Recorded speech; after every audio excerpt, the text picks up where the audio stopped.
The complaint or information. Ang reklamo o impormasyon ay isang nakasulat na pahayag na nagsusumpa ng kaso sa ngalan ng sambayanang Pilipino laban sa mga taong may pananagutan sa isang krimen. Panakikita nito na ang layunin ay mapanagot ang sinumang lumabag sa batas para sa kapakanan ng buong bansa. Complaint define. Ang reklamo ng isang sinumpaang pahayag na sinasaad ng pagkasala ng isang tao ayon sa batas. Ito ay sisunumiti ng taong nasaktan o opisyal pamahalaan na may tungkuling ipatupad ang batas. Designation of the offense. Ang pagtukoy sa krimen ay dapat malinaw na nakasaad ayon sa batas o seksyon kung saan ito pinaparusahan. Mahalaga ring ilahad ang mga ginawa o hindi ginawa ng bumubuo sa krimen, pati ng mga kondisyong nagpapabigat dito. Ang karapatang magsampa ng aksyong ipagkaloob sa mga magulang, nalulot, lola o tagapag-alaga ay dapat na eksklusibo sa lahat ng iba pang tao dapat na patupad ng sunod-sunod sa lahat ng utos binigay dito maliban sa nakasaad sa nagpapatuloy na talata. Ang isang kriminal na aksyon ay nausig sa ilalim ng direksyon at kontrol ng isang pampublikong taga-usig. Ito ang pangkalahatang tuntunin at ito ay nalalapat sa isang kriminal na aksyon na sinimulan alinman sa pamamagitan ng isang sumusunod o isang impormasyon. Ang kriminal na pagkasala ay isang galit laban sa soberenya ng Estado na kinakailangang sundin ng isang hinatawan ng Estado. Dapat may direkta at makokontrol sa pag-uusig doon. Appearance of criminal action. The appointment of a private prosecutor is done by the offended party and is the mode by which latter intervenes in the prosecution of the offense. This intervention is, however, only allowed where the civil action for the recovery of the civil liability is instituted in the criminal action based on Rule 111. Hence, the offended party may intervene in the prosecutor if the offended party waives the civil action, reserve the right to institute it separately, or institute civil action prior to the criminal action.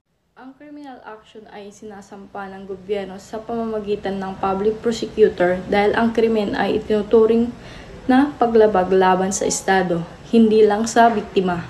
Halimbawa, si Maria ay ninakawan ni Juan. Ang gobyerno sa pamamagitan ng public prosecutor ang nagsampa ng kasong robbery laban kay Juan. Pero gusto rin ni Maria na mabawi ang halaga ng kanyang alahas, kaya kumuha siya ng private lawyer para tumulong sa kaso. Power and discretion of the public prosecutor. Number 1. Determine whether a prima facie case exists. Number 2. Decide which of the conflicting testimonies should be believed free from interference of control of the offended party. Number 3. Subject only the right against self-incrimination. Determine which witnesses to present in court. The public prosecutor, the actual prosecution of the criminal case to a private prosecutor in the exercise of discretion, but he may at any time take over the actual conduct of the trial. Ang public prosecutor ang pangunahing may kapangyarihan na magsampa at magpatuloy ng kaso sa korte. Siya ang nagdedesisyon kung may sapat na ebidensya para ituloy ang kaso o hindi. Sufficiency of complaint or information. A complaint or information is sufficient if it states the name of the accused, the designation of the offense given by the statute, the acts or omission complaint of a constituting the offense, the name of the offended party, the approximate date of the commission of the offense, and the place where the offense is committed by the more than one person. All of them shall be included in the complaint of information.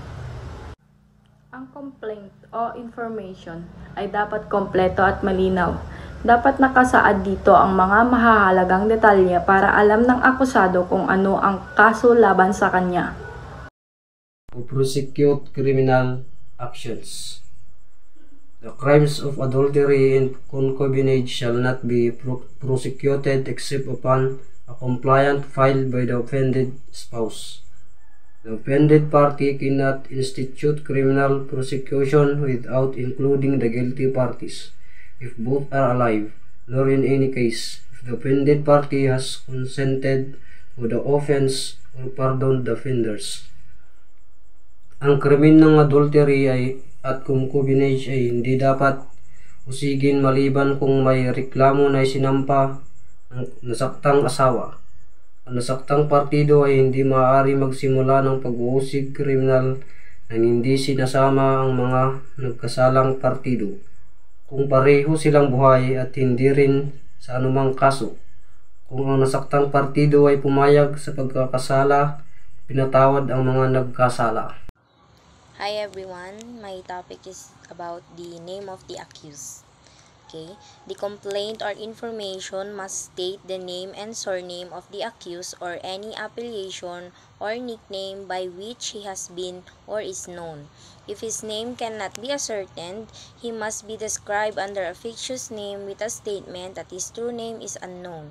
If the true name of the accused is thereafter disclosed by him appears in some other manner of the court, such as the name shall be inserted in the complaint or information record. So it means in the image that a complaint or information must state or ilagay po yung pangalan at apelyido ng nasasakdal or yung kanyang nickname or palayaw if known of alam po. Kung hindi po alam ay yung totoong pangalan ng nasasakdal, pwede po silang gumamit ng fictitious name or alias. Ano po ba yung fictitious name? Pwede pong pekeng pangalan or alias na pwedeng gamitin and with the note that the name of the accused is unknown.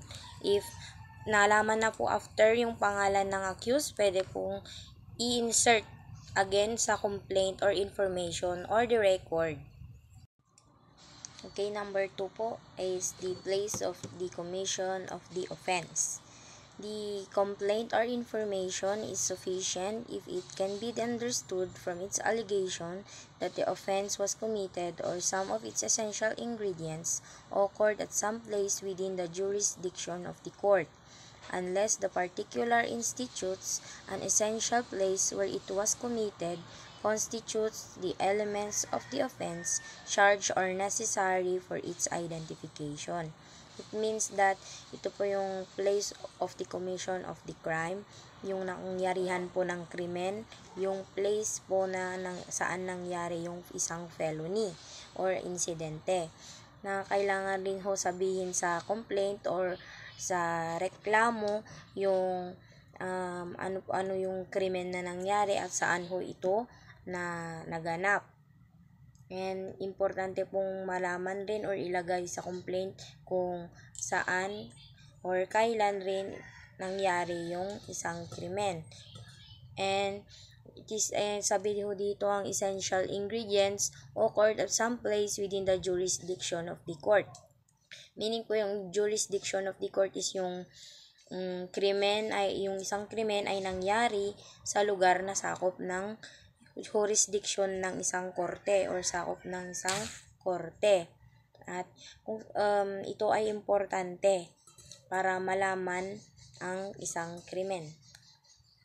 At necessary po ito sa isang identification ng krimen, yung lugar ng nangyarihan ng isang aksidente.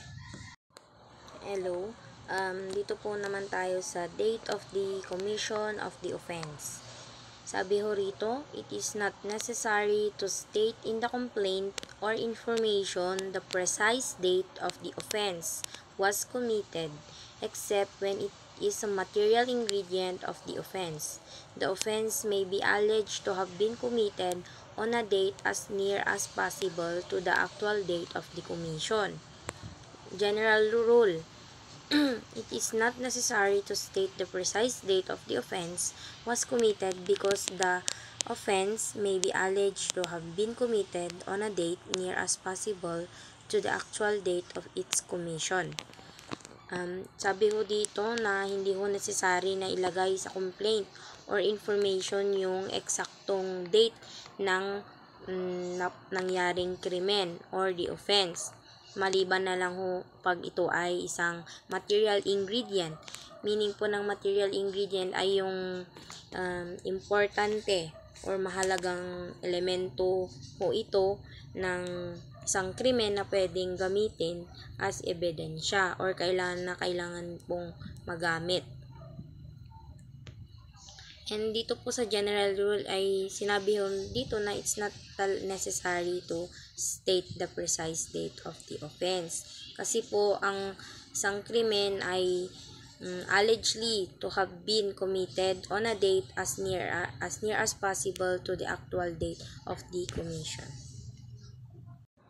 Yan. Sabi kanina dun sa isang slide po na it is not necessary to state the precise date of the offense or yung eksaktong petsa kung kailan ho nangyari o yung isang offense or krimen. Pero every rule there is an exception. So ito po stated here that it is necessary to state the precise date of the offense was committed when it is a material ingredient of the offense. Sabi po dito na necessary po na importanteng ilagay yung eksaktong date ng kailan nangyari ang isang krimen. Kung maliban na lang po pag ito ay isang material ingredient of the offense. Ano po ba ang material ingredient of the offense? Material ingredients refers to essential elements or crucial part of a crime that must be proven in order to secure conviction. Yun po ang ibig sabihin ng material ingredients. Thank you.